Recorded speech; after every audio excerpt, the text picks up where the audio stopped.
आज के क्लास में हम लोग देखने वाले हैं दक्षिण भारत का एक वंश है। उस वंश का नाम है राष्ट्रकूट वंश और इसी से संबंधित बातों का जिक्र करेंगे अपने क्लास में और पता करेंगे कि आखिर इस वंश के संस्थापक कौन थे और इस वंश की स्थापना कब हुई और इस वंश वालों की राज्य की राजधानी कहाँ थी।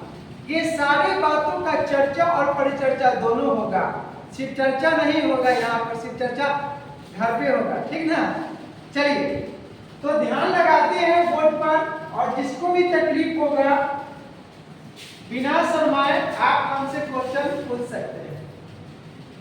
नहीं, right to equality, right to equality जानते हैं ना, यानी समानता का अधिकार, यानी लड़का हो या लड़की हो इससे मतलब नहीं है, सारे लोगों को समान अधिकार है, कोई भी पूछ सकता है। चलो देखिए भैया, लिखा है हमारा राष्ट्रकूट वंश और इस वंश की स्थापना 712 ईस्वी में हुआ था। कब हुआ था? 712 ईस्वी में एक वंश की स्थापना हुई। उस वंश का नाम था राष्ट्रकूट वंश और इस वंश के जो संस्थापक हुए उनका नाम था दंतीदुर्ग। नाम क्या है? दंतीदुर्ग। ये फाउंडर हो गए हमारे राष्ट्रकूट वंश का और इस वंश वालों ने अपनी राज्य की राजधानी बनाई थी। कहां पर? नाम है मान्यखेत। नाम क्या है पूरा? मान्यखेत राष्ट्रकूट वंश की क्या थी? राजधानी थी, जिसको एक और नाम से भी संबोधित किया गया है, उसका नाम है मालखंड।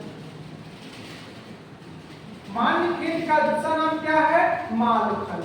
अब कहता है कि राष्ट्रकूट वंश के जो संस्थापक थे दंतीदुर्ग साहब, इन्होंने क्या कर दिया, कुछ क्षेत्रों पर आक्रमण किया और वहां के राजा को परास्त किया और उनके राज्य को, उनके क्षेत्र को अपने अधीन कर लिया।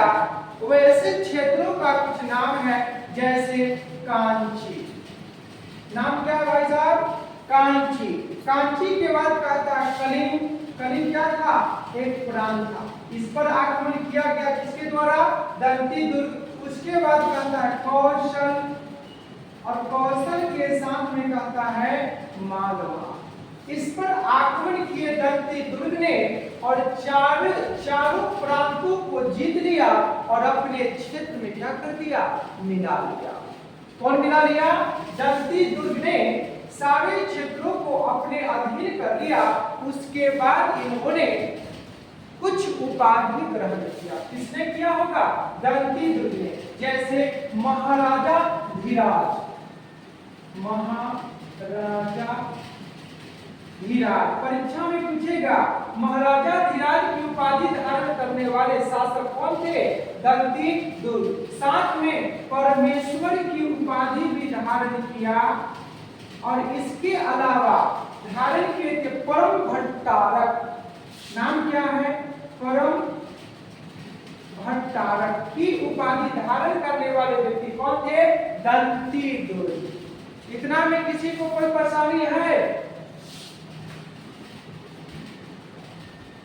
किसी को भी पीछे वाले लोगों को? चलिए आगे। अब देखो, कहता है दंतीदुर्ग नाम के जो व्यक्ति थे, जो राजपूत वंश के संस्थापक थे, इन्होंने चालुक्य नरेश कीर्तिवर्मन द्वितीय से युद्ध किया था और उनको युद्ध में क्या किया था? हरा दिया था। उनका नाम लिख देते हैं, नाम है कीर्तिवर्मन। कीर्तिवर्मन द्वितीय। द्वितीय इसलिए लगाए हैं कि कीर्तिवर्मन नाम के पहले कोई व्यक्ति रहे होंगे। ये कहाँ के थे? ये चालुक्य नरेश थे और इनको क्या कर दिया? दंतीदुर्ग ने हरा दिया था और साथ में कुछ उपाधि भी ग्रहण किया था। करने वाले व्यक्ति कौन है? दंतीदुर्ग। कहते हैं ना कि कोशिश ऐसे करो कि पता भी ना चले कि आपको सफलता कब आपके कदमों को चूम के चली गई। यानी कोशिश ऐसे करना है कि किसी को पता भी न चले, कानों कान किसी को खबर भी न लगे और रातों रात सफलता क्या करते, सारे जगत में शोर मचाते। कोशिश ऐसे करते रहना है, ढिढोरा नहीं पीटना कि हम पढ़ रहे हैं, बीपीएससी की तैयारी कर रहे हैं, यूपीएससी की तैयारी कर रहे हैं, अकल के रेट में कुछ ना हुआ तो लोगों के सामने जाएंगे तो मुंह दिखाने में बहुत बुरा लगेगा। इसलिए किसी से चैलेंज नहीं कीजिए, खुद से वादा कीजिए, ना हारेंगे ना किसी को हारने देंगे। चलो आगे। अब देखिए भैया, ये दंती दुर्ग जो थे राजपूत वंश के संस्थापक थे, लेकिन इसके बाद कोई अगला शासक आएगा। इसके बाद दंती दुर्ग के बाद कहता है कि दंती दुर्ग के चाचा जो हुए, इनका नाम था कृष्ण प्रथम। ये कृष्ण प्रथम क्या हो गए, राजपूत वंश के अगले शासक हो गए। और इन्होंने क्या कर दिया, बादामी के चालुक्य, कौन सा, बादामी के चालुक्य को हमेशा के लिए समाप्त कर दिया। और करने वाले व्यक्ति कौन थे, कृष्ण प्रथम के चाचा थे, दंती दुर्ग के जो फाउंडर थे राजपूत वंश के। अब देखिए कहता है, थोड़ा सा आगे बढ़ेंगे, इन्होंने क्या कर दिया था, मैसूर के गंगों की राजधानी मान्यपुर, नाम क्या था, मैसूर। देखो मैसूर का अभी नाम पड़ गया है कर्नाटक, 1973 में चेंज हो गया था। यानी मैसूर के गंगों, कहां के गंगों, मैसूर के गंगों की राजधानी, राजधानी समझते हैं ना, कैपिटल, मैसूर के गंगों की राजधानी मान्यपुर, मान्यपुर को क्या कर लिया था, अपने अधीन कर लिया था। करने वाले व्यक्ति कौन थे, कृष्ण प्रथम। और साथ में 772 में, कितना में, 772 में इन्होंने यानी कृष्ण प्रथम ने क्या कर दिया था, हैदराबाद को जीत लिया और उसको अपने अधीन कर लिया था। करने वाले व्यक्ति कौन थे, कृष्ण प्रथम। ध्यान से पीछे वाले भी, आगे वाले भी।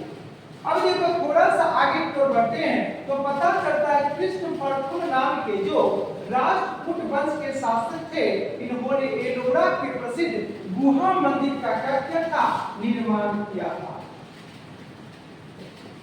एलोरा के प्रसिद्ध कौन सा मंदिर, गुहा मंदिर का निर्माण करवाने वाले व्यक्ति कौन थे, कृष्ण प्रथम। आपसे क्वेश्चन पूछा जा सकता है कि राजपूत वंश के उस शासक का नाम बताएं जिसने एलोरा के प्रसिद्ध गुफा मंदिर का क्या किया था, निर्माण करवाया था। उसका नाम क्या था, कृष्ण प्रथम। अब देखिए कृष्ण प्रथम के बाद जो राजपूत वंश के जो अगला शासक होंगे उसका नाम क्या है, नाम है ध्रुव। नाम क्या है, ध्रुव।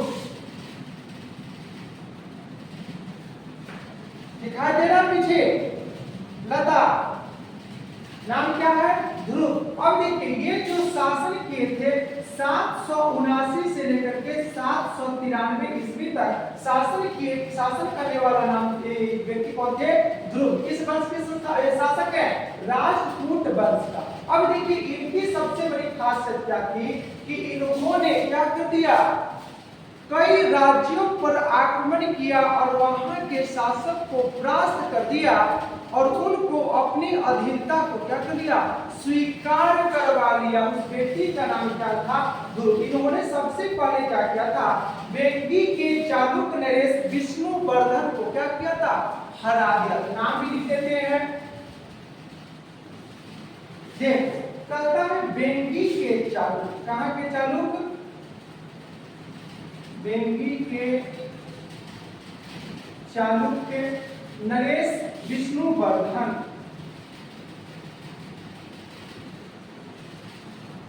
उसके बाद ये ध्रुव साहब जो थे ये पल्लव नरेश दंती बर्मन, पल्लव नरेश दंती बर्मन। और उसके बाद तीसरे नंबर के मैसूर के गंगो, कहां के गंगो, मैसूर के गंगों को हराने वाला शासक कौन था, ध्रुव। किस वंश से संबंधित है, राजपूत वंश का।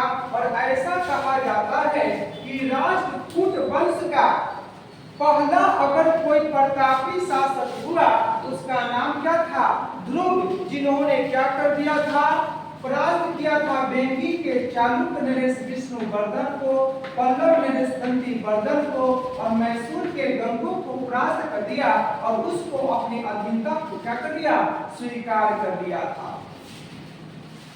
साथ में कहता है थोड़ा सा आगे की ओर गाड़ी को बढ़ाइए।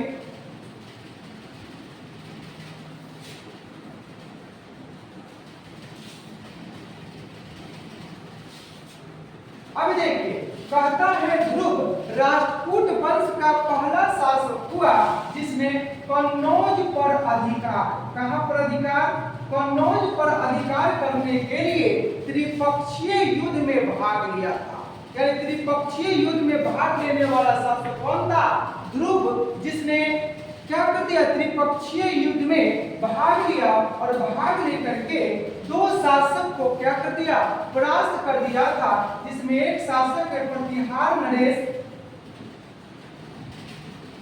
प्रतिहार नरेश, नरेश का मतलब होता है राजा, वत्सराज, नाम क्या है, प्रतिहार नरेश वत्सराज को हरा दिया। हराने वाला व्यक्ति कौन था, ध्रुव। और साथ में कहता है पाल नरेश, को नरेश,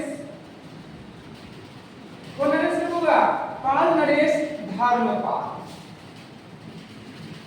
त्रिपक्षीय युद्ध में ध्रुव ने भाग लिया और लेने के उपरांत क्या कर दिया, प्रतिहार नरेश वत्सराज और पाल नरेश धर्मपाल को क्या कर दिया, हरा दिया और हरा करके उसकी क्या कर दिया, क्षेत्र को अपने राज में मिला लिया।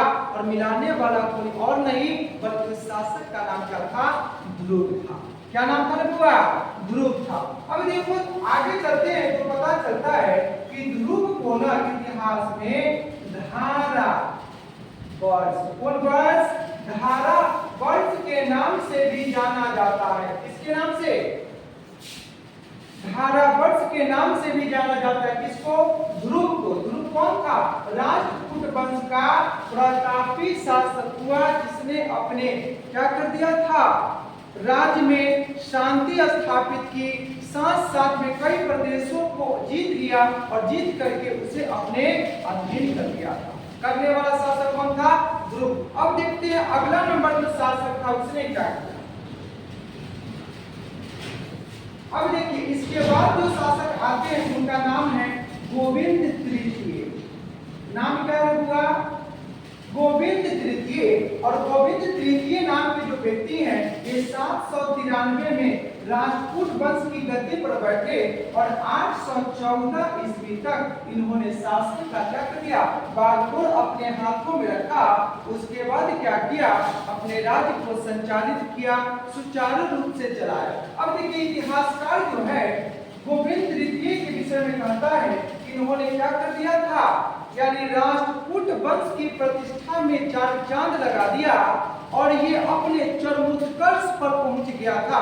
किसके जमाने में, गोविंद तृतीय के जमाने में। जो बैठे थे कब, 793 में और 814 में क्या हो गए, ये मर गए। इसके बाद फिर से कोई अगला शासक आएगा इस वंश की गद्दी पर बैठने के लिए, राजपूत वंश की गद्दी पर बैठने के लिए। नाम लिखते हैं। एक बात बताएं भैया जी, सच पूछिए तो इंसान ही इंसान की दवा। कोई इंसान किसी को सुख देता है तो कोई इंसान उसी को क्या देता है, दुख देता है। जिससे हम सबसे ज्यादा उम्मीद करते हैं ना इस दुनिया में, तो कभी कभी वही इंसान इतना ज्यादा दुख की भवसागर में हमें गिरा देता है कि फिर दोबारा निकलने का कभी मौका नहीं मिलता। और कोई इंसान जीते जी इतना सुख देता है, ऐसे लगता है कि जिंदगी की भवसागर की नैया इसने हमको क्या कर दिया, पार करा दिया। इसीलिए इसी जीवन में आपको इंसान से दुख भी मिलेगा और उसी इंसान से आपको सुख भी मिलेगा। चलिए थोड़ा सा आगे चलते हैं। अब देखिए इस वंश के अगला शासक यानी राजपूत वंश के जो अगला शासक है उनका नाम है इंद्र। नाम क्या हुआ, इंद्र तृतीय। अब ये भी गद्दी पर बैठे होंगे। इनका शासनकाल था 793। कितना से कितना, 793 से लेकर के 793 नहीं 914 से लेकर के 927 ईस्वी तक शासन किए थे। इंद्र तृतीय इनका नाम है। और साथ में कहता है पाल वंश के शासक देवपाल को इन्होंने क्या कर दिया था, हरा दिया था। इंद्र तृतीय ने किसको हराया, देवपाल को हरा दिया था।